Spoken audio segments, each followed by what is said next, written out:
Dear friends, Naim design ব্যাকের পক্ষ থেকে সবাইকে আন্তরিক শুভেচ্ছা ও অভিনন্দন। বন্ধুরা, আজকে আমরা দেখাবো অ্যাডোবি ইলাস্ট্রেটরে কিভাবে হ্যান্ড টুল ইউজ করতে হয়। তো এর জন্য সর্বপ্রথম আমরা একটি শীট নিলাম। এখন হ্যান্ড টুলের ইউজ সঠিকভাবে দেখানোর জন্য আমরা এটিকে যে কাজ করব, যে শিফট অল্টার চেপে এটিকে আমরা কম্পারেটিভলি ছোট করে নিব। এটিকে আমরা ছোট করে নেব, অথবা শিফট অল্টার ছাড়াও আমরা এটিকে ছোট করতে পারি। এটিকে ছোট করে নিতে পারি। এরপরই আমরা অল্টার চেপে এটিকে কপি করে নিব। আমরা ডান দিকে বাম দিকে কপি করব, ডান দিকে কপি করব, আবার ডান দিকে নিচের দিকে কপি করতে পারি, আবার উপরের দিকে কপি করতে পারি। এটাকে চাইলে আমরা আরও উপরের দিকে কপি করতে পারি। এভাবে জাস্ট এটি দেখানোর জন্য আমরা এটি করলাম। তো এখন এটি আমাদের হ্যান্ড টুলটি কখন দরকার হবে? সাপোজ আমরা যখন একটি ডিজাইন করব, তার ডান পাশে আমাদের কিছু ডিজাইন বা অবজেক্ট থাকতে পারে, বাম সাইডে কিছু থাকতে পারে, উপরের দিকেও কিছু অবজেক্ট বা ডিজাইন থাকতে পারে, এমনকি নিচের দিকেও থাকতে পারে।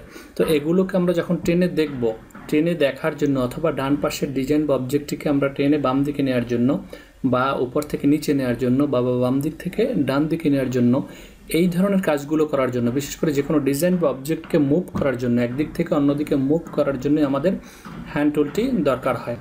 তো এখন আমরা এই যে হ্যান্ড টুলে ক্লিক করলাম, হ্যান্ড টুলে ক্লিক করে আমরা যদি চাই যে বামের অবজেক্টটিকে আমরা ডান দিকে নিয়ে আসবো, সেক্ষেত্রে ক্লিক করে আমরা ডানে নিয়ে আসলাম। আবার যদি চাই যে উপরের অবজেক্টটিকে আমরা নিচের দিকে নিয়ে আসবো, আমরা নিচের দিকে নিয়ে আসতে পারি। এভাবে আমরা যে কোনো অবজেক্টকে ডান থেকে বামে, বাম থেকে ডানে, উপর থেকে নিচে আনার জন্য হ্যান্ড টুলটিকে ইউজ করতে পারি। তো এর জন্য যেটি করতে হয়, এখান থেকে আমরা ক্লিক করে হ্যান্ড টুল যখন আমরা ক্লিক করব, যেমন প্রথমে সিলেকশন টুল থাকে, এখন আমাদের কার্সরে কিন্তু শুধু একটি অ্যারো মার্ক দেখাচ্ছে, কিন্তু আমি যখনই হ্যান্ড টুলটি ইউজ করব, এমনিতে আমি কিন্তু কার্সর ঘোরালে আমার কোনো অবজেক্ট কিন্তু ডান থেকে বামে মুভ হবে না, মুভ করবে না।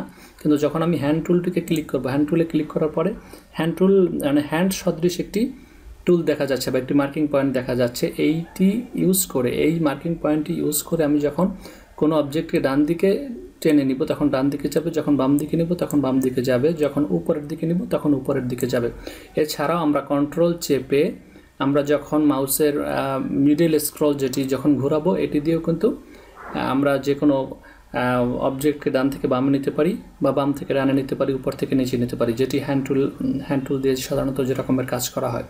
আর হ্যান্ড টুলটিকে যখন আমরা কিবোর্ড থেকে আনবো, আমরা এখানে যদি চাই যে এখানে ক্লিক করবো না, আমরা শুধু কিবোর্ড থেকে আনবো, সেক্ষেত্রে আমরা যদি এই যে ক্লিক করি, যেমন আমি এখানে ক্লিক করে সিলেকশন টুলে ক্লিক করে আমি হ্যান্ড টুল মার্কিংটি উঠিয়ে দিলাম। এখন যদি আমি এই যে ক্লিক করি কিবোর্ড থেকে, এই যে ক্লিক করলে এই যে হ্যান্ড টুল আবার চলে এসছে। কিন্তু এখন আমি চাইলে আবার ডান দিকে টেনে নিলে ডানে যাবে, উপর দিকে টেনে নিলে উপরে যাবে, আবার বাম দিক থেকে যদি টেনে নেই সেক্ষেত্রে বাম দিকে যাবে। তো বন্ধুরা, আমরা দেখলাম যে মূলত হ্যান্ড টুলটি ডিজাইনের ক্ষেত্রে অ্যাডোবি ইলাস্ট্রেটরে মূলত কী কাজ করে থাকে সেটি আমরা দেখতে পেলাম। এর পরবর্তী ভিডিওতে আমরা অন্য কোনো বিষয় নিয়ে আলোচনা করব। সে পর্যন্ত সবাই ভালো থাকবেন। আল্লাহ হাফেজ।